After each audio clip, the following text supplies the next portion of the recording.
كده عندنا مثلا صورة اللي هي بتقول ايه؟ اي، اروح كاتب ام، عشان اي بتيجي مع ام اروح كاتب ام، يبقى ايام، واختصارها ايم. اهو ايم اختصارها ايم. تمام. فانا بقول ايم يعني انا اكون بابل تلميذ، واحط بوينت نقطة. فانا ايم بابل انا اكون تلميذ. فهذه الجملة هي افرميتيف يعني مثبتة. افرميتيف يعني مثبتة. لا انا عايز اخليها نيجاتيف، احولها الى النفي. طب نحولها النفي ازاي؟ القاعدة بتقول ايه؟ والله اذا كانت الجملة بها help verb، فعل مساعد اللي هو am او are او is او was او were، فإن في هذه الحالة عند نفي الجملة تنفى بكلمة not. كلمة ايه؟ not. ما اقولش بقى not، لا اسمها not. اسمها ايه؟ not وليست not، يعني اقول not. طيب نكتب كلمة not وليست not طبعا بعد الفعل المساعد مباشرة. أين الفعل المساعد هنا؟ اللي هو أيام. تمام، واختصارها أيم. يبقى احنا هنكتب حضراتكم كلمة أيم أهو أيم، وبعد كده هنكتب نت بعد الهيلب فيرب مباشرة. يبقى أيام نت، أيام نت بابل، يعني أنا لست تلميذا. بذمتكم صعبة؟ أنا راضي ذمتكم صعبة؟ سهلة جدا، ما فيهاش أي حاجة خالص. يبقى أنا كل اللي عملته استخدمت كلمة نت بعد الفعل المساعد اللي هو أيام مباشرة. تمام كده يا جماعة؟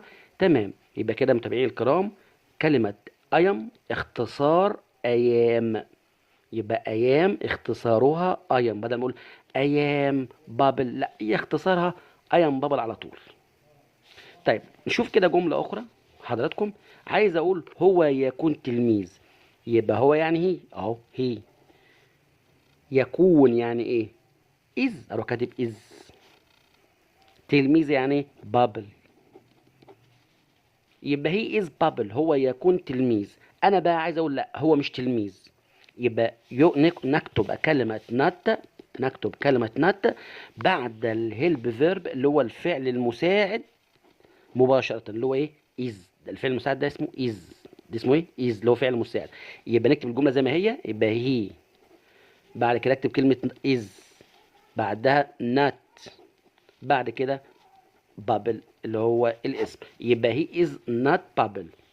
هي از، يبقى he is not Babel، يعني هو لا يكون تلميذ. طيب هنا بقى متابعين الكرام في نقطة مهمة جدا عايز برضو أقولها لحضراتكم. بالنسبة is not، بدل ما أقول he is not، لا لها اختصار، اختصارها isn't. اسمها ايه؟ isn't. اسمها ايه؟ isn't. ماذا فعلت؟ عملت ايه عشان اخليها عشان اختصرها؟ حرف الأو ده اللي قدام حضراتكم حذفناه، تم حذف الاو وحطينا مكانه ابوستروف اللي هو الاكزول ابوستروف دي، اصبح isn't. يبقى هي isn't a bubble، يعني هو ما بيكونش تلميذ.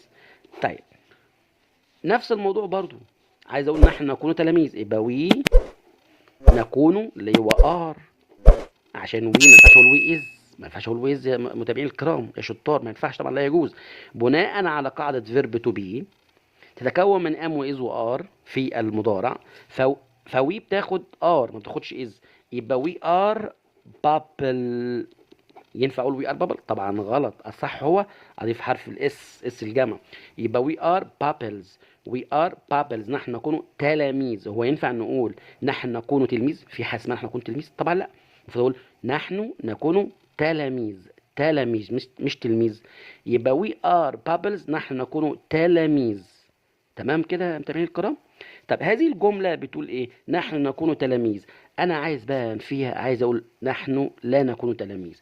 نفس النظام، يبقى وي هنكتب ار زي ما هي، بعد كده نكتب كلمة نات بعد الهيلب فيرب الفعل المساعد مباشرة، كتبنا كلمة نات زي ما القاعدة بتقول، ونكتب ايه؟ بابلز، يعني نحن لا نكون تلاميذ. طبعا are not لها اختصار. aren't اسمها ايه؟ aren't نفس النظام زي ما عملنا هناك في he is not، برضو هنعمل هنا في are not. يبقى aren't يبقى we aren't، او ينفع اقول we are not. دي صح ودي صح، بس طبعا دي اختصار كلمة aren't، اختصار are not. اللي يجيب حضرتك دي صح ودي صح. اهم حاجة متابعين الكرام ان احنا نركز في مخارج الالفاظ، ونركز القاعدة نمشي عليها صح، نمشي على القاعدة صح يا جماعة. تمام كده؟ تمام. طيب نشوف بقى نفي مختلف. تمام، بس قبل ما ناخد النفي المختلف، لو احنا خدنا بقى في الماضي، ناخدها في الماضي. عايز اقول انا كنت تلميذ. I was انا كنت بابل، كنت تلميذ، انا كنت تلميذ. عايز بقى انفي هذه الجملة، عايز لا انا اقول انا ما كنتش تلميذ، يبقى I هنكتب was زي ما هي، وبعد كده نكتب كلمة not اللي هو أداة النفي، بعد كده نكتب كلمة بابل. يبقى I was not بابل، أنا ما كنتش تلميذ. و was not اختصارها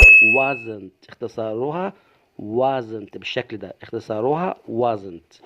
ايه اللي انا عملته متابعين الكرام؟ كل اللي عملته حذفت حرف الاو وحطيت مكانها apostrophe، بس على كده. العمليه سهله خالص خالص.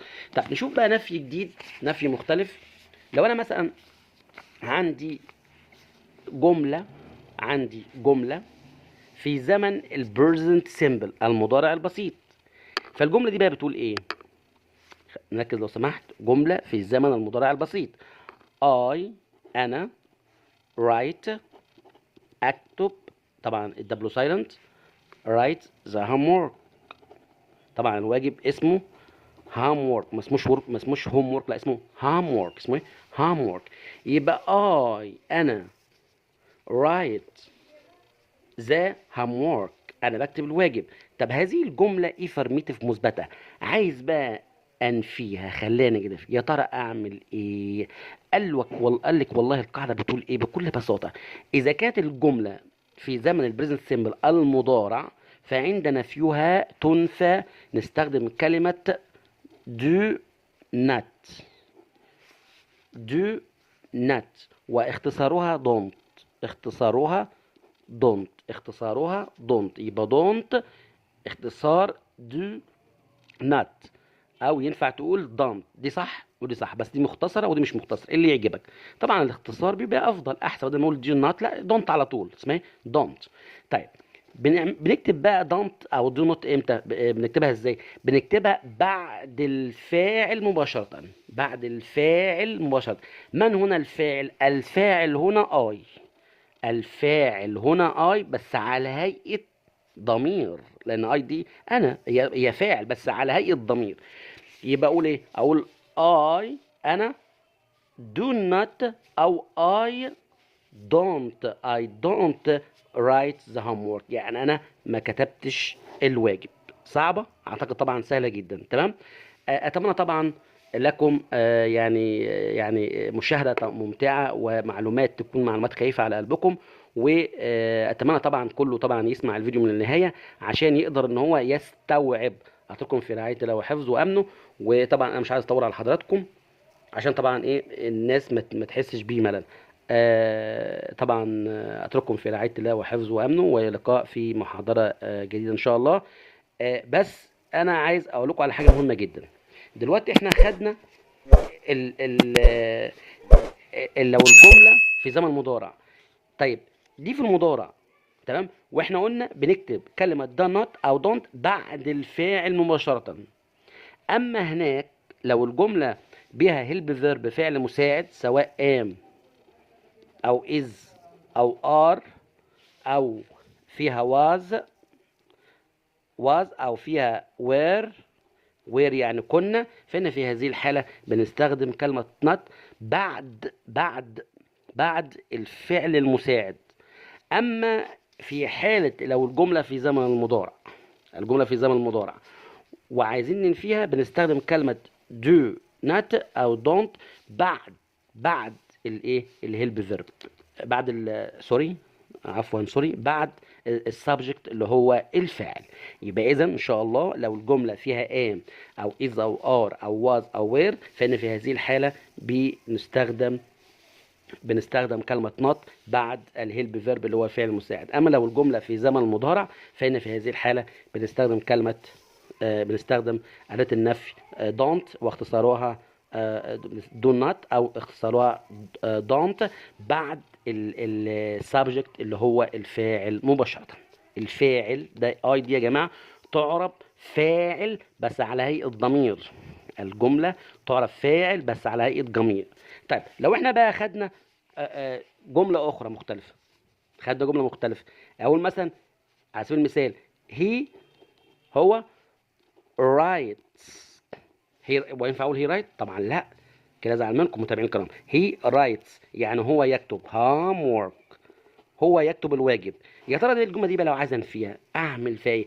قال لك القاعده بتقول ايه؟ والله لو الجمله في زمن المضارع البسيط والفعل بحرف الاس، طبعا هو ده اس اجباري، ما احنا قلنا متابعين الكرام لابد من اضافه حرف الاس للفيرب مع هي وشي وات، وطبعا في ايه، فعشان كده ضفت حرف الاس. بنعمل بقى ايه؟ بنستخدم كلمه does not. نستخدم ايه؟ does not اختصارها doesn't مع استرجاع